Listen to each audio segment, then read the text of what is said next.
name is Justin, and I am a son of God and an addict, and the host of the RICO 12 speaker meeting. And thanks to my God, the steps, and the fellowship of other addicts, I'm living in the relative happy, joyous, and free life that is promised to those living in recovery, and have been very active in the rooms of recovery since September of 2013. Welcome to the 112th meeting of RICO 12. RICO 12 is an organization with the mission of learning and sharing the similarities of addiction of all kinds, and gaining and sharing tools and hope from others who are walking a similar path. We come together from all places, faiths, and backgrounds to gain tools and hope from others who are walking a similar path. Speakers from our past meetings have represented many fellowships and identify with addictions with such variety as alcoholism, drugs, food, sex, gambling, theft, codependency, and all of the anon groups. We invite recovering addicts with at least 1 year sobriety and who are actively working their recovery in their respective fellowships to share their experience, strength, and hope on a live Zoom webinar each Friday at noon Central Time for 20 to 25 minutes. Then we, the live audience, get the opportunity to ask questions of that speaker for another 20 to 25 minutes. If you're hearing this meeting in recorded podcast form and would like to participate as a live audience member in the future, please go to www.rico12.com. That's RECO12.com to learn more and submit your email address there to receive weekly invitations. RICO 12 is a self-supporting service, and we appreciate your help in keeping us working our 12th step in this manner. We gratefully accept contributions, and I'll put the link in the chat of the live meeting and also in the show notes of the podcast if you would like to contribute. We look forward each week to receiving from the light reflected from our speakers from their higher power. That light inspires hope, meaning, worth, and growth in us, the listening audience. Now I'll introduce today's guest speaker, Father Bill W. His chosen topic is Carl Jung and the recovery journey, and I'm really excited. He's one of my recovery mentors and has helped me a lot. So here's a little bit about him. Father Bill W. is a recovered alcoholic with nearly 50 years in recovery and an Episcopal priest in Austin, Texas, who has worked in the addiction treatment field for over 45 years. Bill presents workshops and hosts the Father Bill W. podcast and speaks frequently on AA's spiritual history and two-way prayer. Take it away, Father Bill. The floor is yours. Well, thank you, Justin. It's good to be with you and good to be back here once again. And I appreciate the opportunity to go a little bit off usual topic. You know, when we were discussing what did I want to speak about, we usually tell our stories, and part of the problem with getting almost 50 years sober is your story gets awfully damn long. So you can only get to certain parts of it, and there's a part that often gets left out. And Justin said it would be okay if we kind of took a deeper dive into that. And that's the subject of Carl Jung and his influence.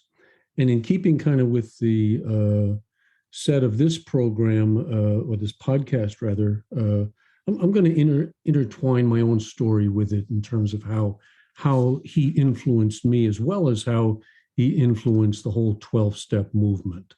So most of us first probably came upon Carl Jung when we were introduced to the Big Book. His influence is felt there in a number of different ways, but primarily in the story of Roland Hazard. And I'm guessing most of you know that story, but just to quickly review it, he's the businessman who's told in the early chapters of the book. He's got an alcohol problem, been to treatment with some of the best in the country, can't get sober, goes over and studies under Jung, and Jung's name is mentioned in the Big Book. So he places himself under his care, thinks he's got it, like alcoholics are prone to do. He's got it, and he leaves treatment with Jung, and fairly soon he relapses. He goes back for a second visit, and Jung does something for which we should be forever grateful. He refuses to take him on as a patient for a second time. And this is where he says something, and the story's recounted in the book, in the Big Book. I'm going to read it. And when Jung was presented with this version, he said, yeah, that's pretty accurate, what Roland reported to you. So here's the statement from the big book. Jung said to him, you have the mind of a chronic alcoholic. I've never seen one single case recovered where that state of mind existed to the extent that it does in you. Roland was, I guess, what we would call today a real alcoholic, and Roland is devastated because he's looking to him to take him back and, kind of fine tune around the edges or something. And Jung says, no, I can't take you back. Roland says, are there no exceptions to this? I mean, does anybody get well? Jung responds, yes. Exceptions to cases such as yours have been occurring since early times. Here and there, once in a while, alcoholics have had what are called vital spiritual experiences. They appear to be in the nature of huge emotional displacements and rearrangements, ideas, emotions, and attitudes, which were once the guiding forces in the lives of these men, are suddenly cast to one side, and a completely new set of conceptions and motives begin to dominate them. In fact, I've been trying to produce some such emotional rearrangement within you. With many individuals, the methods which I employed are successful, but I have never been successful with an alcoholic of your description. Jung's best advice, and this was significant as well, to Roland was basically go place yourself in a religious environment and hope some change like this happens to you. And this is part of our founding story, that he was basically, Roland was sent on a spiritual journey to receive, experience a psychic change. And if you look at steps 1 and steps 12, that's what we're talking about. Roland's at 1, and Jung is telling him, get yourself to 12. There were no steps, there was none of that stuff, but that's the direction. That's the hero's journey that Roland is being sent on. And I think that's the journey that I went on, am still on, and that every addict who's seeking recovery, real recovery, deep recovery, is going to be on a spiritual journey just like that. The transformations that were spoken about in that quote from the big book. Now, a couple of questions here. Did Jung specifically send Roland to the Oxford group? We're not sure of that. This was in the early 1930s. The Oxford group was going there. It's highly likely that he was aware of it, and likely that he suggested it. Not sure exactly, though.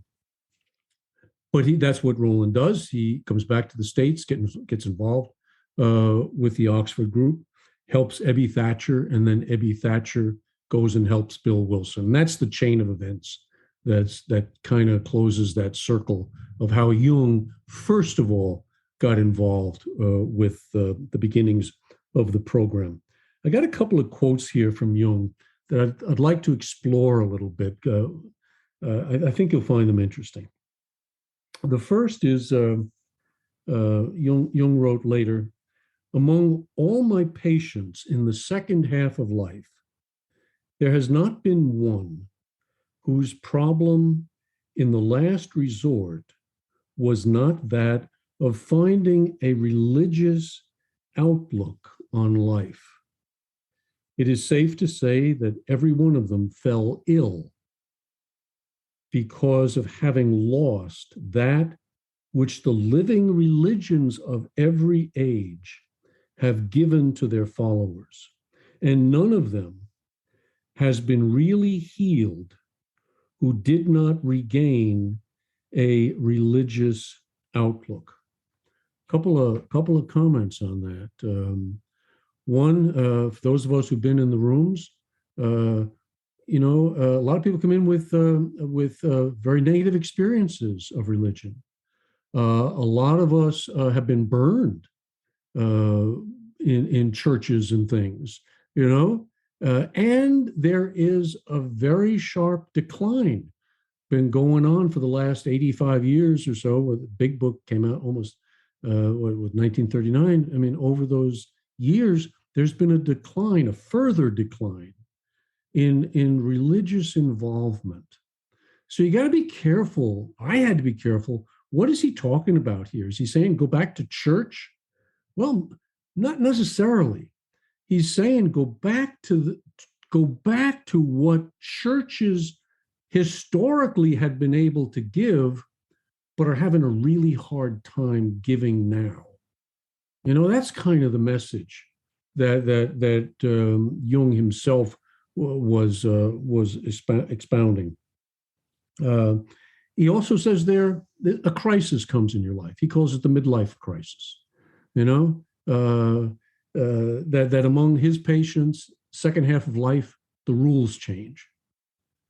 Where in the first part of life you're building up an ego, become a self, become attaboy, you didn't poop in your pants, attaboy, give it, you go to school, they give you a star when you spell something right, attagirl, way to go. Lots and lots of strokes, and those strokes are really helpful. Those strokes allow us to build up an ego, a sense of self, a sense of who we are, But then, midlife, and I think in the case of addicts, when we come into recovery, a whole different set of rules now apply. It's not keep building up your ego in most cases. It's in most cases, you built your ego up a little bit too much. And that ego has to start coming down. It has to start getting right-sized.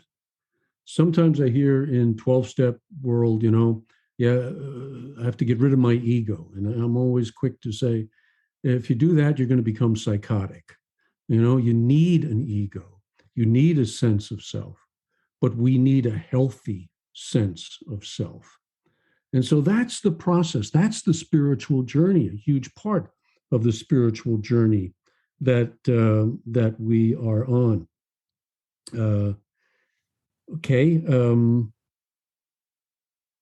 Second quote. This one's going to go a little bit deeper. May not have heard this one before. And this is kind of addressed to people who have a strong religious connection in their life. And this is very interesting to see how Jung regarded them in his practice. He says, my attitude to these matters is that as long as a patient is really, underline really a member of a church, he ought to be serious. He ought to really and sincerely be a member of that church. And he should not go to a doctor to get his conflicts settled when he believes that he should do it with God. For instance, when a member of the Oxford group comes to me in order to get treatment, I say, you are a member of the Oxford group. So long as you are there, you settle your affair with the Oxford group. I can't do it better than Jesus. I like that. I like Jung's humility, to say, hey, there are two ways to come at this thing. There's get really spiritual and really serious about your religions. And the truth is, most of us don't anyway. I mean, most of us, that chapter that says we agnostics, that's written to all of us. It's not to just those people out there. It's to every one of us who at some level is agnostic. We give you God, we give you this part of our life, but the other parts, we're holding these close to our vests, But if you are seriously religious, And Jung said many people that he worked with did find recovery in religion. I think the big book says that as well. But I think most of us know it's not that many. It's not that many. And so we need some fine tuning for sure. And then perhaps to go back to the church we belonged in, or find a different church, or find the things that religion does have to offer that can be helpful. We use the term spirituality now, but there's a long, long tradition of the various faith traditions that I've seen a lot of people, in my case, that's exactly what happened. I mean, I kind of did the AA God thing for 20 years until it didn't work enough for me anymore. And then I had to go and dig deeper. And that's where Jung really came into my life and opened some doors for me that I had thought had been closed. And here's the final quote from Jung that I wanted to share with you today. And it's about himself and where he stands in this division. That's not probably the right word. A difference between the religious route and the scientific route. Now, Jung was a scientist, but he was really different than Freud. Freud saw religion as a reversion to childhood. He basically dismissed it. Jung did not. Jung took the spiritual side of man really sincerely. The psyche, the soul. He believed in it, and said that's where the work has to be done. That's where the changes really need to occur. And so here's his thing, a statement of his. And I've probably read this thing 50 times. I just love it because it gives hope to the hopeless. And I'm always a big fan of, and count myself among those often.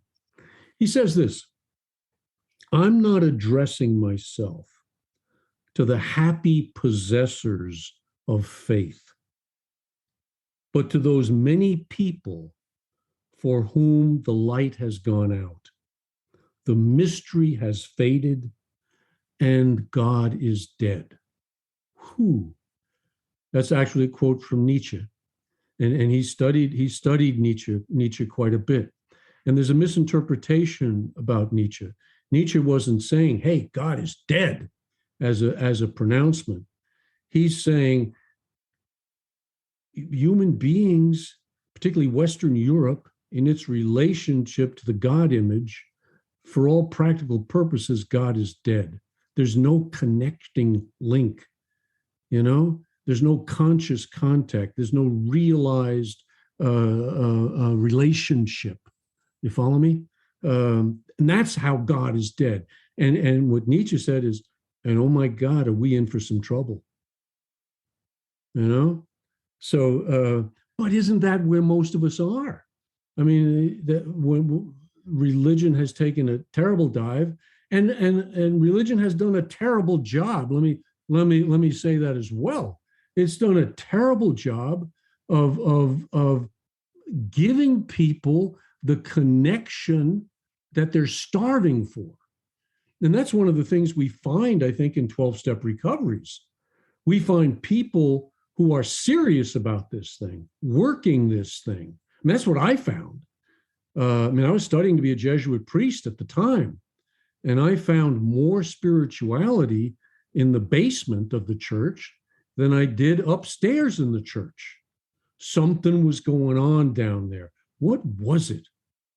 Well, I think it was really going inside, going deeper into ourselves. It wasn't so much doctrines and dogmas and belief systems as it was living systems, ways to live. I didn't know how to live. I could do the doctrines and dogmas pretty good, but I was living in my head. I wasn't living in my gut. And that's what the big book says. The great reality is within. And Jung, for me, certainly in the beginning, to a limited extent, opened the door to that reality. And then when I hit 20 years and I know I needed to go deeper, he once again kind of came to the fore and opened more of those doors for me in ways that allowed me to go deeper. So I'm going to start over again on this one because it's an important one, and I got off on a tangent as I'm prone to do. Not addressing myself to the happy possessors of faith, but to those many people for whom the light has gone out. The mystery has faded. So he's inviting us to a mystery, and God is dead. For most of them, there is no going back. And one does not know either whether going back is the better way. See, I don't know that going back, if you've been in a dead church, going back to a dead church is not going to be the answer to what you need. What you need is a living connection with the mystery, capital M. And that's where he's sending us. To gain an understanding of religious matters probably is all that is left us today is the psychological approach. Not a theological approach, not understanding God, but a psychological approach, an experience in the psyche, in the soul, of a transformation, of a changed relationship. And this is why I take these thought forms that have become historically fixed. So he's going to take the Christian story, the Judeo-Christian story, because he pays a lot of attention to the Jewish scripture as well. I take these thought forms, he calls them, these images of God that have been passed on for thousands of years, all right? I take these thought forms that have become historically fixed, try to melt them down again, get down to the essence, melt them down, and pour them into molds of immediate experience. Oh, that's what, I mean, when I read that, it was like, oh my God, what a wealth of information. And I had to go back. I studied that thing, like I said, about 100 times I've read it. And it always intrigues me, because this is what Jung is trying to do. It's what he was trying to do with Roland, you know? He was trying to say, Roland, I can't help you. But look, take the religious tradition seriously, you know, and get into it deeply. And as a result of that, you can affect a change inside of you. You can get to what we would call that 12th step. Having done all of these things that do what? That remove the blockages. Say half the steps are there to remove the blockages to God. You know, it's not to go find God. Just remove the stuff that's in the way of that experience, and you have it. You know.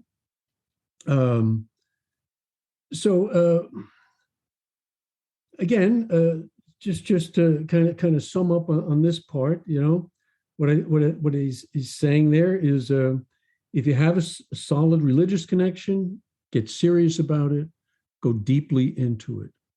If you don't, then look at the stories and the myths of the great religions that they all leave us. All right, but look at them again. Look at them with different eyes. You know, not literally, not taking them literally. See, that was my problem. You know, I tried very hard to be a traditional Christian, and I failed. I'm sorry. This is my story. This is, you know, what it was like, what happened, what it's like now. I failed at that. You know, if I have to take so many of the things that religious people are telling me, you must believe this, you must believe that. Well, I'm sorry, but I didn't. Actually, I'm not so sorry anymore, I just had the courage to say, I don't. Now, where does that leave me? And I think this is where Jung really helped me, because he said, he taught me about myth, the myth. And myth is not make believe. Myth is not unreal. Myth is more than real. It's more than real. And what Jung did is he studied the great myths that come to us, and that's what our religions pass on to us. And in the Christian myth, there is death followed by life. And you got to die. If you want to find the life that's being talked about, you got to die. But it's not the kind of death that comes at the end of life. It's the kind of death that comes in the first step. It's the kind of death that comes when you say, my life is unmanageable. I can't manage it.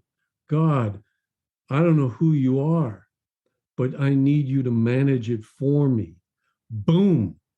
That opens up access, and it did for me, to that something inside that was confusing. I mean, I didn't understand it, but here's where the history again comes in to be helpful. It isn't God as we understand God. It's entering the mystery of God.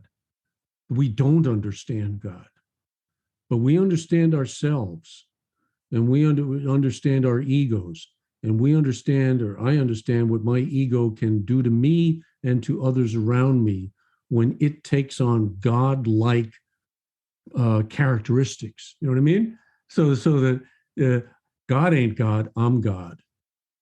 And there's an inflation that happens. And this is what Jung is taking quite seriously. Watch yourself. I mean, if Jung were really into the steps, he'd say, step 10, I like that step there. I really like that step. Continue to take personal inventory. Continue to keep your eyes on that ego. Is it getting too big? Or is it getting too small? Because if it's too small, it's really too big in disguise. You know, I'm nothing, I'm worthless, I'm a piece of dirt. Well, that's egotistical, Jung would say. That's just a flip side of ego slipping in and taking us away. Okay, I want to kind of close with this, that, and I started off with it, that we're on the hero's journey.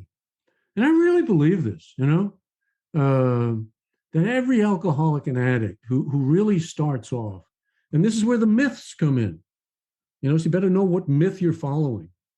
And one of the ancient myths that you see in so many of the different both religions and cultures is the myth of the hero's journey, where the young person goes out and has an encounter, and as a result of that is changed. 4 stages to that. This might be helpful to someone out there, I hope. The first stage of the journey is an encounter between the ego, Jung said, and the greater personality. I mean, he would take seriously that the great reality is within. And Jung would say, we are at least 2. We are our little selves and our greater selves. And I think what I got introduced to when I started doing two-way prayer was I got in touch with the greater self. I mean, people ask me, is this God or is this yourself talking when you do your two-way prayer? I say, I don't know. But if it's me, it's the best part of me I've ever found. And that's the God part. And that God part is in each and every one of us. And that God part wants to speak to us. So we have an encounter. We have an encounter with that presence. As a result of that, we experience this, the second part, a wound or a suffering. Robert Johnson, I find Robert Johnson really helpful. Jung is hard to read, all right?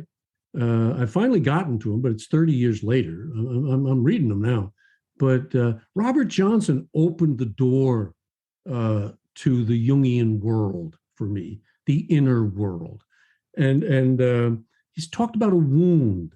He has an expression, the ego is boiling in the oil of transformation. I love that phrase.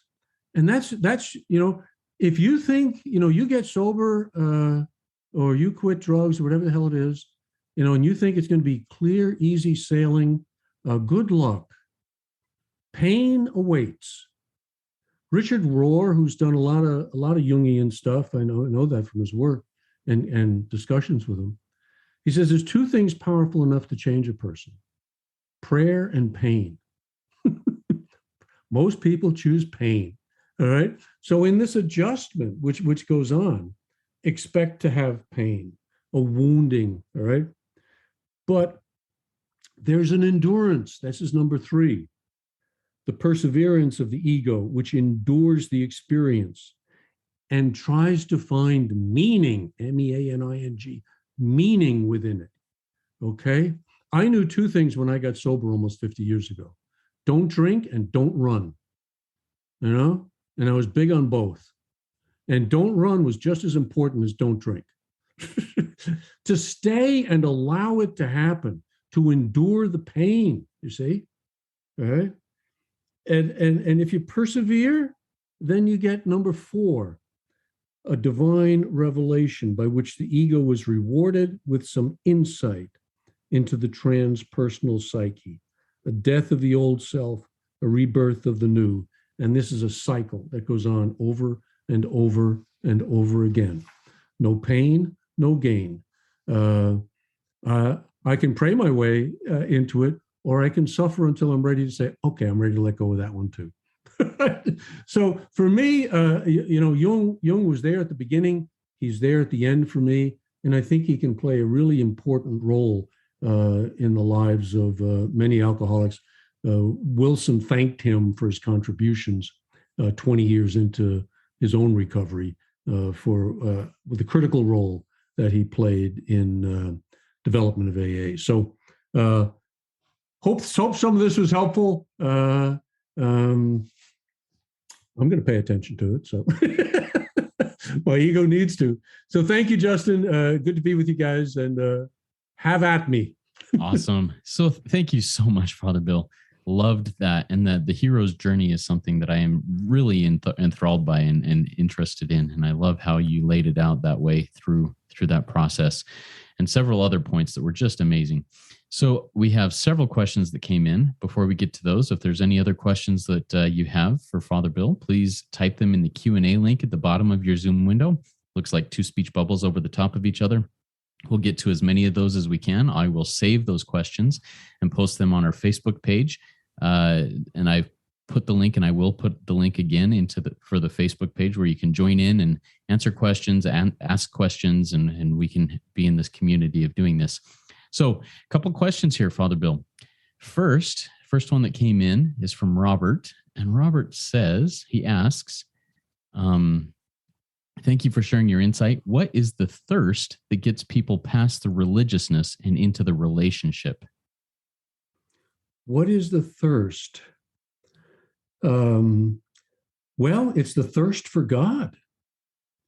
I mean, when Jung responded to Wilson's letter in 1960, he talked about that thirst. He said, alcoholism is a thirst for wholeness. W-H-O-L-E. It's not a thirst for holiness. It's a thirst for completeness, wholeness. And that's what the religions are there to help us on that journey. Now, I don't think they're doing a very good job of it, but that's what they're intended to do. And what Jung is also saying is don't throw them out. My God, if we throw them out, there's chaos. But let's revisit them. And one of the things that really intrigued me right from the get-go, once I started learning about the Oxford Group, was that its original name was a first century Christian fellowship. And I'm here to tell you, as much as I went and studied Jung and Oxford group history, I also started studying first century Christianity. What was going on there? Who is this Jesus? And this is my story, who is this Jesus guy? And how did people respond to him? And in many ways, they were comparing him, from what I've learned of first century, to Caesar, because Caesar had declared himself God, and Jesus is living in all the Jews were living under domination by the Romans, and what they're saying is, no, God's found in powerlessness. God's not found in power. He's not found in empires that crush people. He's found in poverty, and he's found in weakness, and he's found in that naked guy there on the cross. Well, quite a challenge. And many of us tried to hold on to our old ideas. And that's where the ego suffers. So, I mean, to me, answer your question, it's for wholeness, the search for wholeness. And we took false gods. Alcohol to me was a false god. Sex is a false god to some. Workaholic. It's a substitute for the real. And at some part of your soul, you're going to know, this ain't doing it. I want more. I want what's real. Listen to that. Yeah, thank you for digging in there. I really appreciate that. And you mentioned the phrase a couple times in this talk that churches just aren't doing as well as they could be doing in providing that wholeness, in that connection, that deeper meaning.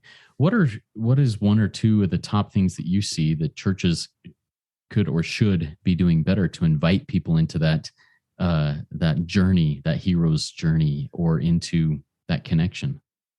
You can't take people on a journey you haven't traveled yourself. I was with a group of priests many years ago in Israel. We went on a tour, actually a study thing for 3 weeks. AA buddy and myself, and mostly it was priests. And there was going to be a night of sharing. All right, they were going to share. And I said to this guy, Tom, I said, hey, Tom, before we went in, don't expect much sharing. He was an AA guy. Most people in the church don't know how to share. They don't know how to go deep. They don't know how to open themselves up and reveal themselves and their weaknesses to one another. Is the church a safe place where you can really talk about what's your own brokenness? For many churches, it's not. And then just to talk about your brokenness isn't the deal either, because there's many churches just doing that. They talk about their brokenness, but they don't change. So it's really about transformation. It's becoming the self that you were meant to be. That's the spiritual journey. Thank you. I love that. And that quote, or that thing you said, can't take people on a journey that you haven't been on yourself. Powerful. I appreciate that. Okay. Several more questions have come in. First one will go to Lisa. How can we use two-way prayer to remove the blockages, to go deeper than just using a 10th step process? Well, you can use what you do in a two-way prayer session. All right. To me, it's the culmination of 10, 11, and 12. So what I'm doing in my two-way prayer first is I'm watching. Step 10, continue to take personal inventory. Continue to watch. See what's going on inside. All right? Own it. Don't push it down. Own it. Bring it up to the surface. This is what Jung was all about. Don't push stuff down into the shadow. You see? Because it's going to go down the basement there, and it's going to rumble around, and it's going to come out. So rather than that, say, what's going on down there? Who are you inside? Do some what Jung called shadow work. So the most important thing in the two-way prayer, I think, is the asking for help once you see what's going on. But don't ask for help if you don't need help, you know? But there are lots of areas, if you'll look, you're going to need help. What are those areas of your life? Watch them. Watch them. They come up. Your life's a laboratory, you know? It's a laboratory. And every day, potential lessons are going to come up, you know? Watch them. They're the perfect lessons for you. That jerk of a boss you have, perfect lesson. Not there accidentally, Jung would say, you know, you attract one another, you know, there he is. Now, what are you going to do with that? What are you going to do with that? Synchronicity. I mean, that's his, you know, things happen in God's world, which is a mystery, for a reason. But my job is to find meaning and purpose in that. Okay? Meaning and purpose. Viktor Frankl was extremely important to me in my first year of sobriety. A Jewish psychiatrist in the concentration camp. And the only way he survived, and I'm trying to survive in early recovery, okay? So I can relate to old Victor there, all right?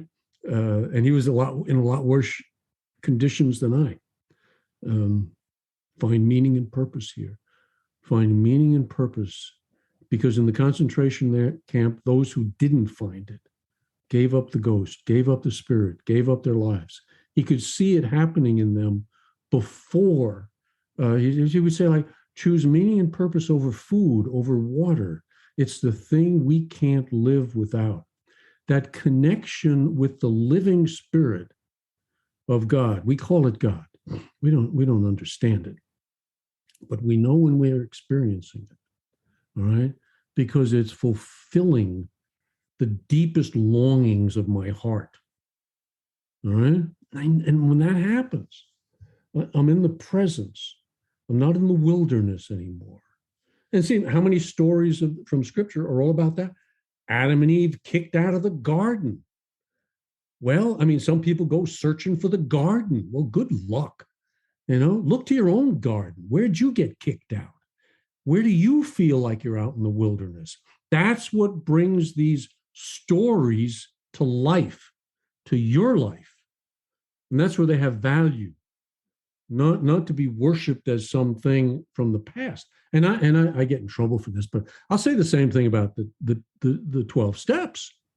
I mean, people are turning 12-step recovery into what the same mistake that we do with religion. We mechanize it. We make it mechanical. Meetings. It's not about meetings. It's about transformation. It's about change. It's about finding real meaning and purpose in your life and in my life. What is it that this power within me is pushing me, pulling me, encouraging me to do? What is it?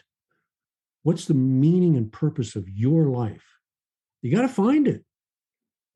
You find that, and you're home free. Now, if a church can help you get there, great. And if they can't, start one.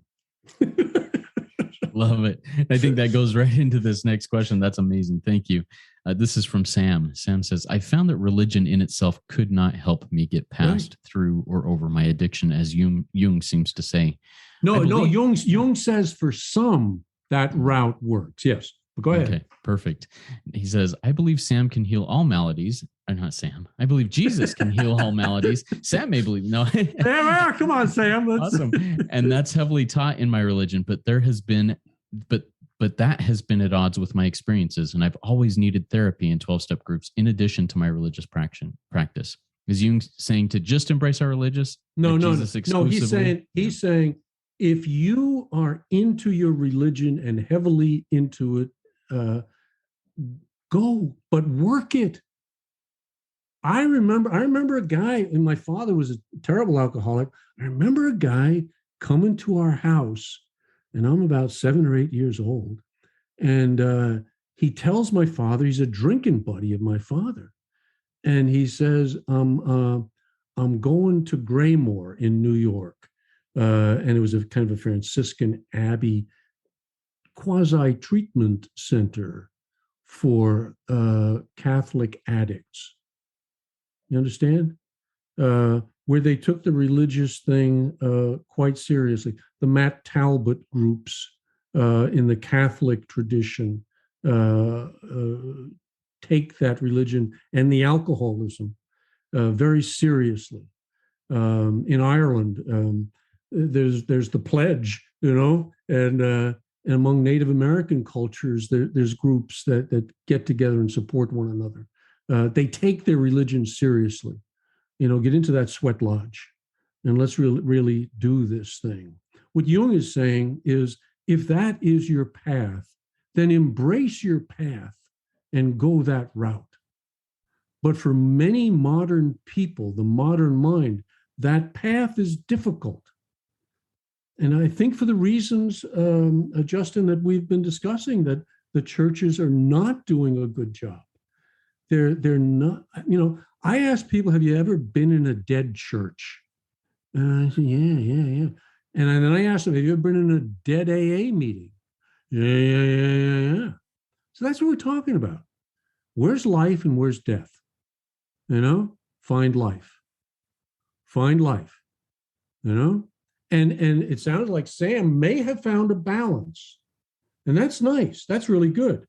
I've kind of find a balance too. I go to my 12-step thing for one set of experiences.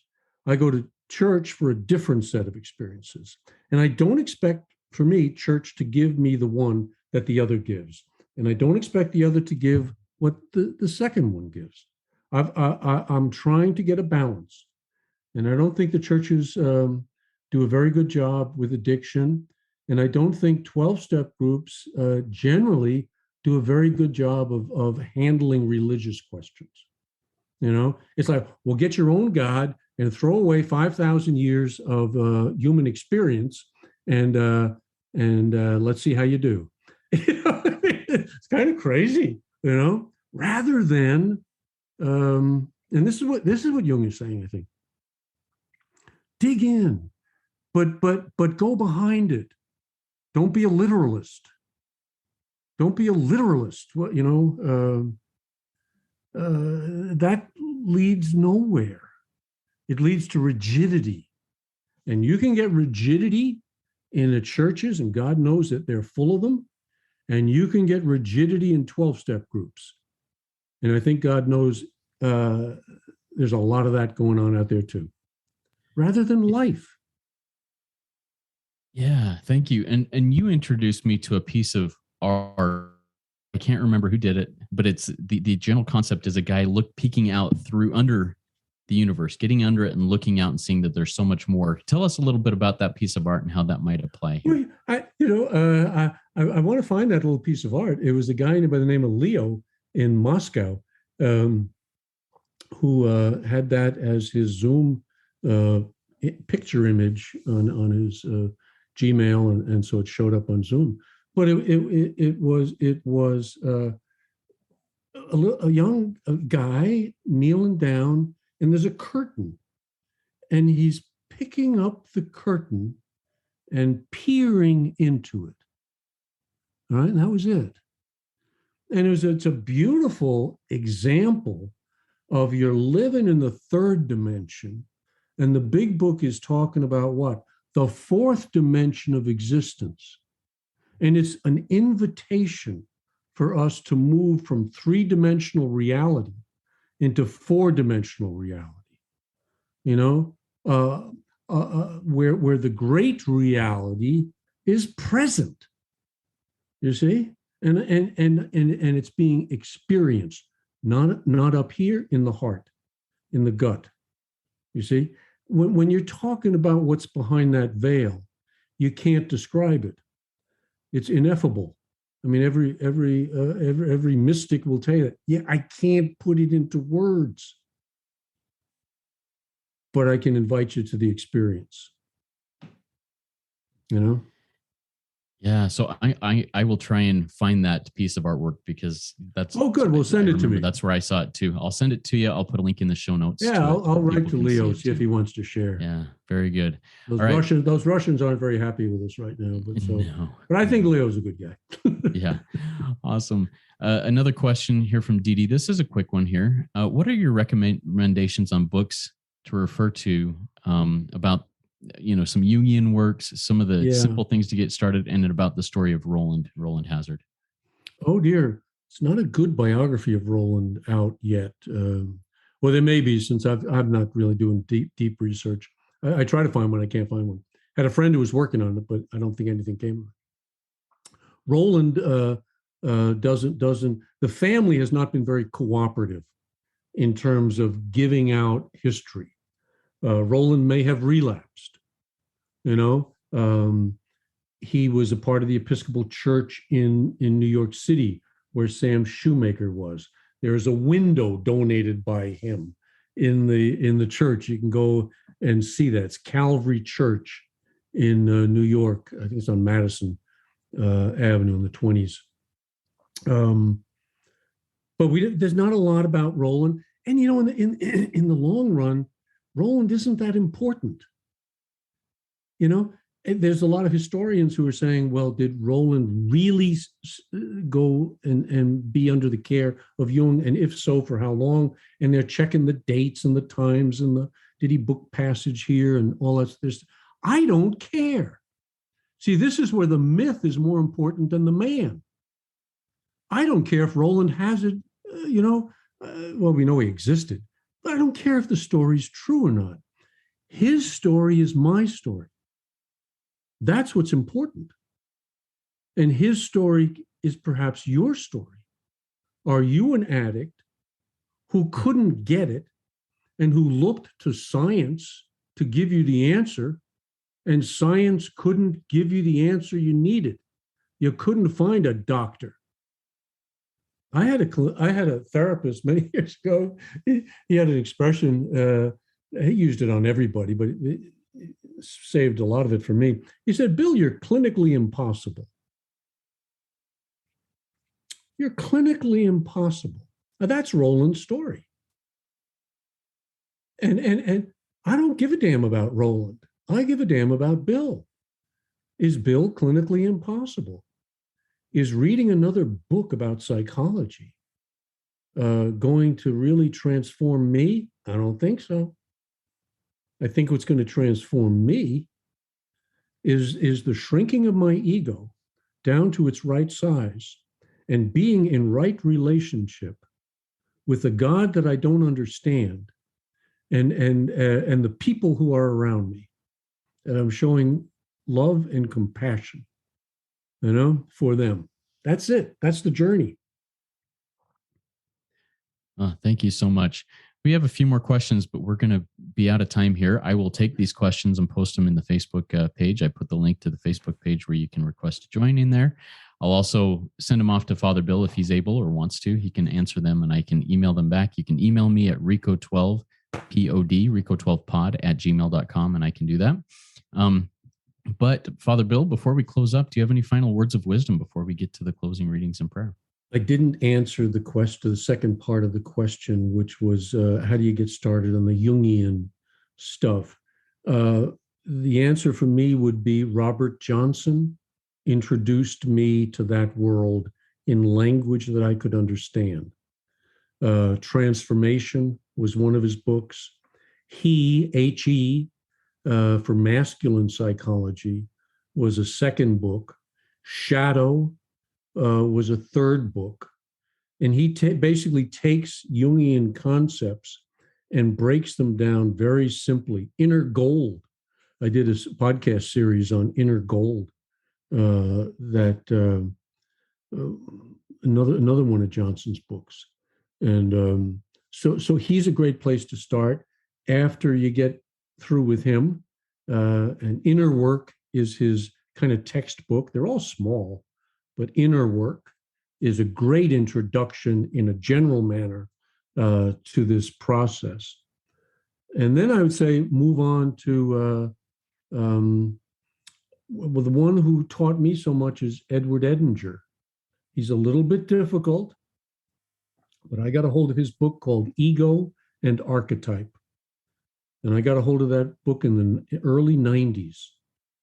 And I probably read it 5 or 6 times since then. I go back to it. It's rich, it's deep.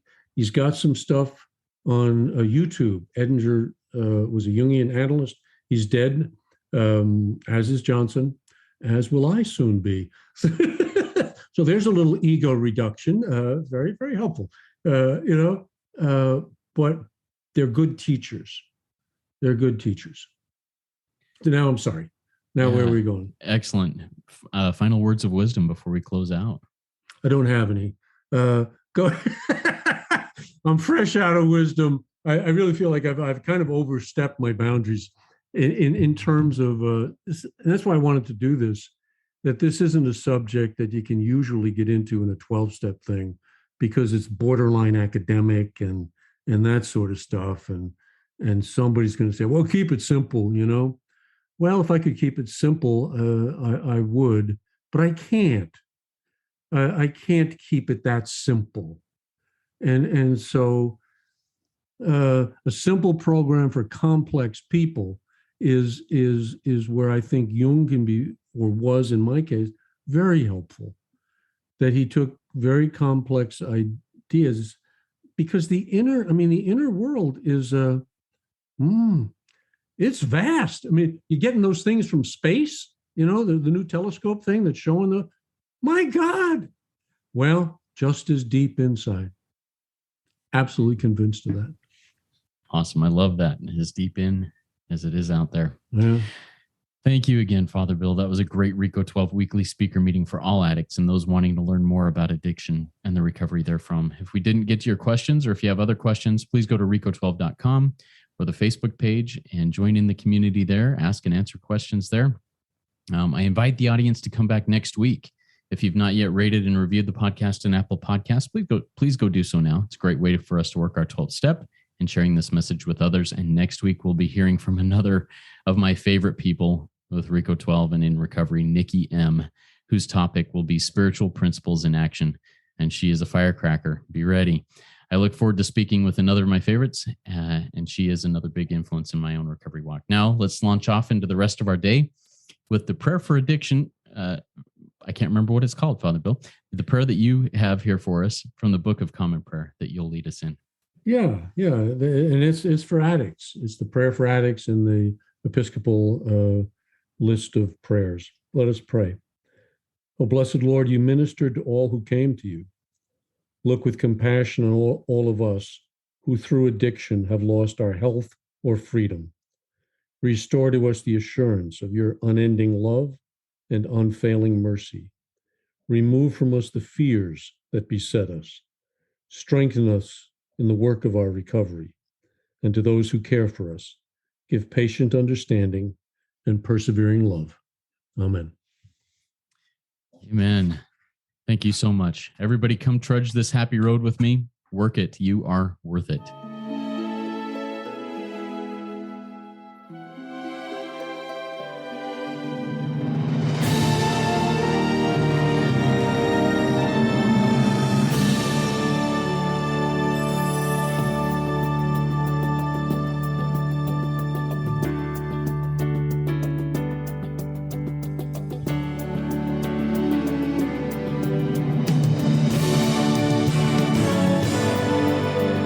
Standing still a moment, carving out this time, reflecting on the landscape of this life of mine. Peaks too high to conquer, streams too wide to cross, troughs too deep to walk through without incurring loss.